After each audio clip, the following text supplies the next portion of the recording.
सत श्री अकाल, नमस्ते। जो कल इंसिडेंट हुआ, पुलिस जो आके बंदे को लेकर गई और उसने जाकर जो अपने बयान थे वो बदल दिए, वीडियो जारी करा और सारा जो भी कार्यक्रम था आप सभी ने देखा। लाइव पीसी में हमने कवर करा कि उसने क्या क्या प्लानिंग करी थी, कैसे कैसे हमारे किसान यूनियंस के लीडर्स को टारगेट करना था, कैसे हमारी 26 की जो गणतंत्र दिवस की ट्रैक्टर परेड है उसको उन्होंने खराब करने की कोशिश करनी थी।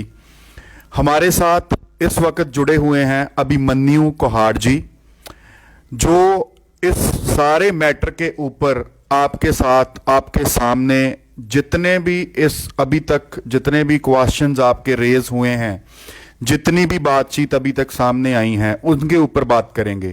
अभिमन्यु जी, सबसे पहले बात ये आती है कि जो कल वीडियो सारा वहां पे बना उस लड़के का और उसके बाद पुलिस उसको लेकर जाती है, पुलिस कस्टडी से वीडियो जारी करते हैं, कोई एक्शन करते हैं या नहीं करते हैं, आपको सभी जानकारी है। मैं चाहता हूं कि आप जितने भी इसके ऊपर सवाल रेज हो रहे हैं, क्वेश्चंस रेज हो रहे हैं, उनके ऊपर हमारे जितने भी किसान भाई और जो किसानों के साथ जुड़े हुए हैं उन सभी के सामने अपना पक्ष रखिए।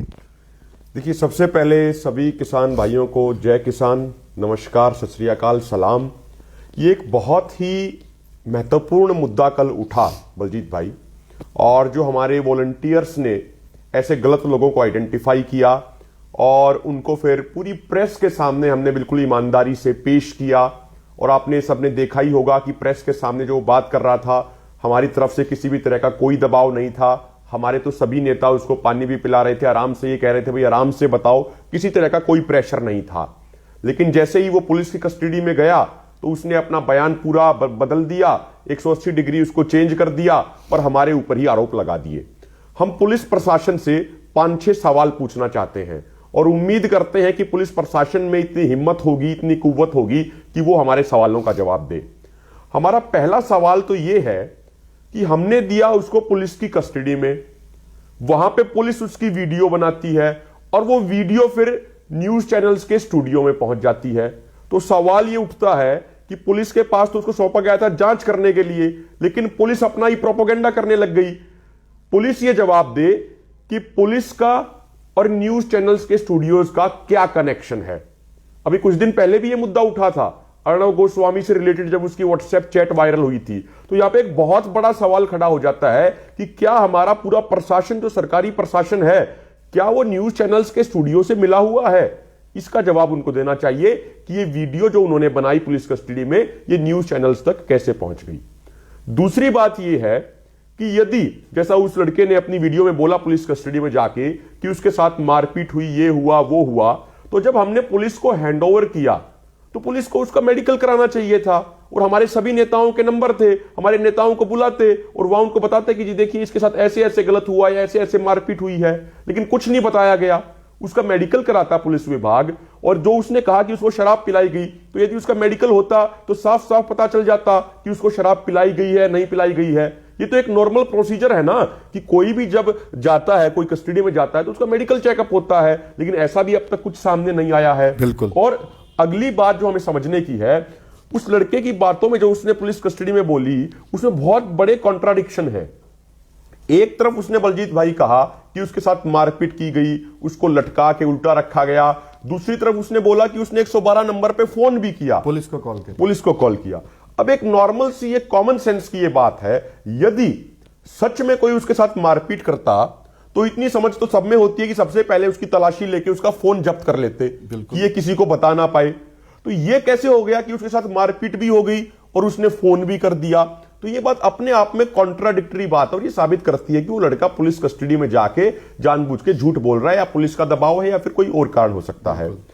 अगली इसमें समझने की बात यह है कि इससे पहले भी जब ऐसे वाकया हुए थे, जब एक राम प्रकाश नाम का लड़का पकड़ा गया था जो नौजवानों को उकसाने की कोशिश कर रहा था, जो पता नहीं AK-47 की बात कर रहा था, RDX तक की बात कर रहा था, जब उसको पकड़ के पुलिस को हैंडओवर किया गया, उसका FIR नंबर 652 है। हमने कहा कि इसकी जांच करके इसको बताया जाए हमें ये कि किसने भेजा है इसको, ये कौन है, किसके इशारे पे ये काम कर रहा है, यहां पे किसके इशारे पे ये हमारे आंदोलन को बिगाड़ने की कोशिश कर रहा है, ये हमें बताया जाए। ये घटना थी 27 दिसंबर की, FIR हुई 29 दिसंबर को, लेकिन आज जनवरी आ गया, हम 23 तारीख को हैं अभी, और अब तक यह नहीं बताया गया कि उसकी जांच कहां पहुंची, क्या जांच में हुआ, वो लड़का कौन था, वो किसने भेजा था। तो ये अपने आप पुलिस में सवाल खड़े कर देता है।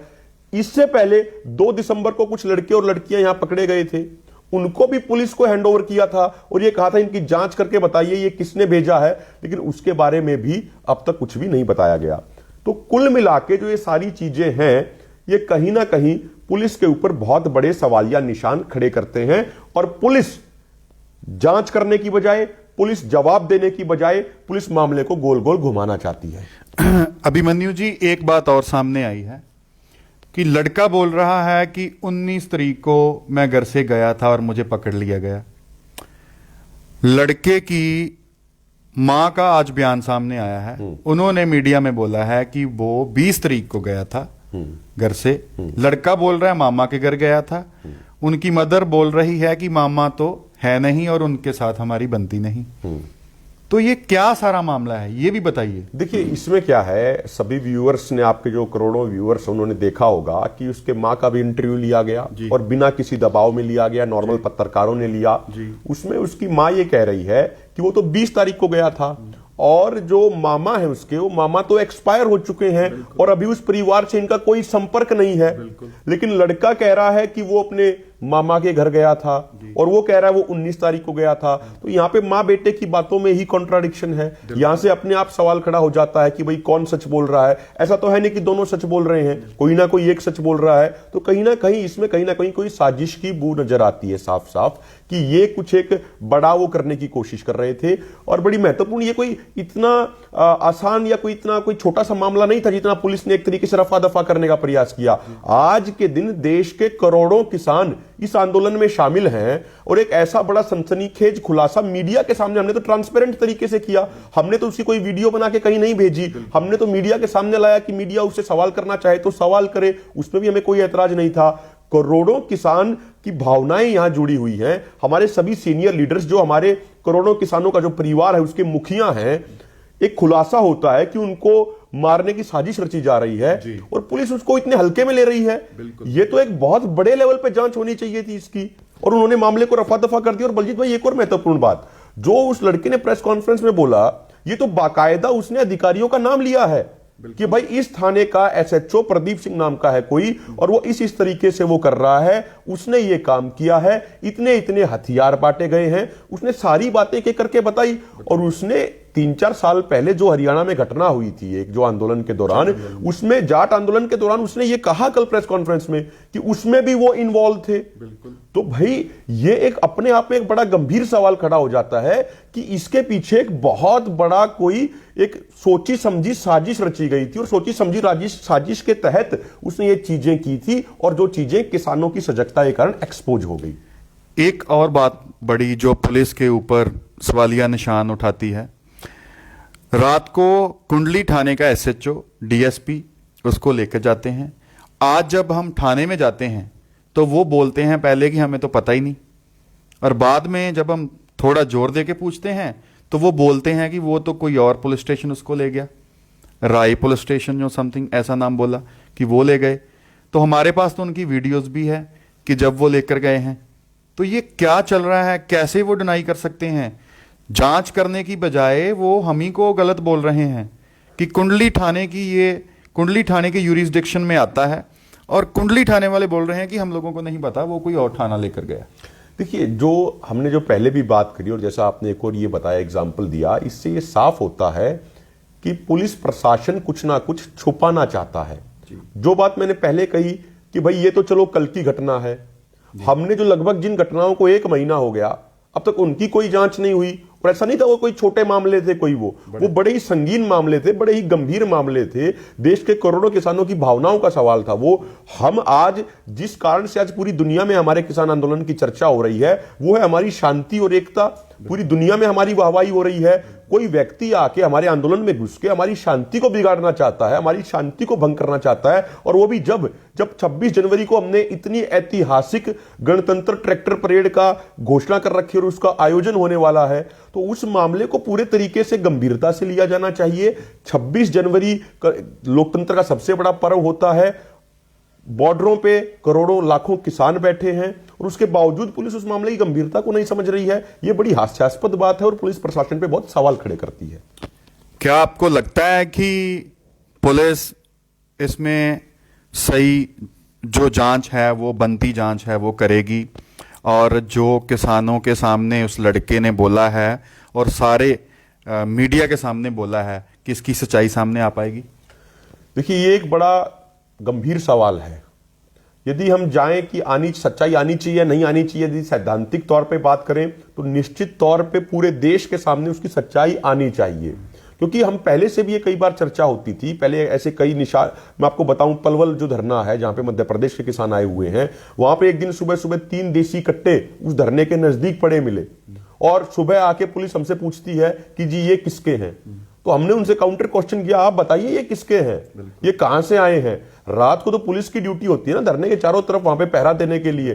तो पुलिस ने बाद में स्टोरी बनाई कि ये कोई जा रहा होगा यहां से और उसके किसी गलती से उसकी जेब से गिर गए होंगे। तो इस तरीके की चीजें जब पुलिस कहती है और ऐसे हास्यास्पद बातें, हास्यास्पद बयान देती है जो किसी को, एक साधारण आदमी को भी हजम नहीं होंगे, तो मुझे व्यवहारिक तौर पे नहीं लगता कि पुलिस इसकी सच्चाई सामने आने देगी। लेकिन सैद्धांतिक तौर पे निश्चित तौर पे इसकी जांच होनी चाहिए और इसकी सच्चाई सामने आनी चाहिए, क्योंकि ये कोई छोटा मोटा मामला नहीं है। ये देश के करोड़ों किसानों का नेतृत्व कर रहे किसानों की, उनकी सुरक्षा का मामला है, उनकी जिंदगी का मामला है। तो सच्चाई आनी चाहिए, लेकिन मुझे लगता नहीं कि पुलिस इसकी सच्चाई सामने आने देगी, क्योंकि यदि सच्चाई सामने आई तो फिर बहुत बड़े बड़े लोग इसमें नंगे होंगे, बहुत बड़े बड़े लोग एक्सपोज होंगे, बहुत बड़े बड़े लोगों की इसमें पोल खुलेगी। लास्ट में अभिमन्यु जी, जैसे काफ़ी सारे लोगों ने ये सवाल पूछा कि किसानों ने उसको कैसे प्यार से बात करी, प्यार से नहीं करनी चाहिए थी, उसको थोड़ा डांटते तो उस तरह से पूछते, और बाद में बोल रहे थे कि ये लड़का सहमा हुआ है, और उसके बाद जब पुलिस के सामने जाता है तो वो बड़ा फड़फड़ा कर बोल रहा है।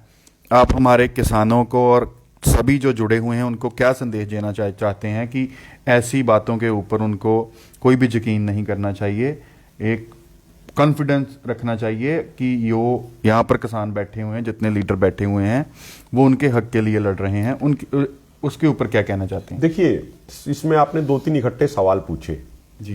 पहली बात ये सवाल था कि भाई जब उसको पकड़ा गया तो कुछ लोगों ने कहा इसको डांट डपट करनी चाहिए थी। देखिए, इसमें महत्वपूर्ण बात समझने की ये है कि हमारा, जैसे मैंने पहले कहा, हमारे आंदोलन की सबसे खास बात है अनुशासन और शांति, और किसान समाज तो हमेशा शांतिपूर्ण रहा है।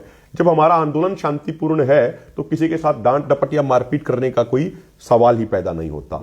और दूसरी बात, मैं आपको ईमानदारी से ये बात कहता हूं, जो 40 मेंबरी कमेटी है जो सरकार के साथ कई राउंड की बातचीत कर चुकी है, मैं उस कमेटी का एक छोटा सा सदस्य हूं। मैं आप सब लोगों को ये बड़े विश्वास के साथ ये कहना चाहता हूं कि सभी के सभी किसान नेता बड़ी ईमानदारी से, बड़ी बहादुरी से, बिना डरे, बिना झुके, बिना पीछे हटे, बिना दबे, बिना बिके, डंके की चोट पे वहां पे आपकी आवाज बुलंद करते हैं, आपके हक और आपके अधिकार की बात। जो बात वो उस हॉल के अंदर कहते हैं वही बात वो बाहर कहते हैं, बिल्कुल पूरे तरीके से ट्रांसपेरेंट है। और जो हमारे देश में 80 करोड़ किसान का, जो 80 करोड़ किसानों का परिवार है, ये नेता उस 80 करोड़ के परिवार के मुखिया हैं। तो हमें इनके नेतृत्व पे पूरा विश्वास होना चाहिए। जो बात ये हमें कहें वही हमारे लिए अंतिम फैसला होना चाहिए। देखिए, जब सेना जो होती है, मैं आपको एक उदाहरण देता हूं, जब सेना पूरे तरीके से अपने सेनापति के प्रति समर्पित होती है तभी जीत निश्चित होती है। तो अब तक हम जिस तरीके से अपने नेतृत्व के प्रति पूरा समर्पित रहे हैं, पूरा विश्वास उनके ऊपर किया है, तो इसी तरीके से आगे भी उनके ऊपर पूरा विश्वास करना चाहिए। और मैं फिर ये कहूंगा कि हमारे सारे के सारे नेता बड़ी ईमानदारी, बड़ी बहादुरी से हमारी आवाज बुलंद कर रहे हैं और हमें उन पर विश्वास बनाए रखना चाहिए और इसी तरीके से आंदोलन को आगे बढ़ाना चाहिए। थैंक यू अभिमन्यु जी, बहुत बहुत धन्यवाद आपका। जैसे अभिमन्यु जी ने आपको बताया कि कैसे कैसे कल पुलिस का रोल रहा और कैसे आज पुलिस ने करा और कैसे वो उस लड़के ने स्टोरी अपनी चेंज करी। आगे भी जो भी अपडेट होगा हम आपके साथ शेयर करेंगे। धन्यवाद, शुक्रिया।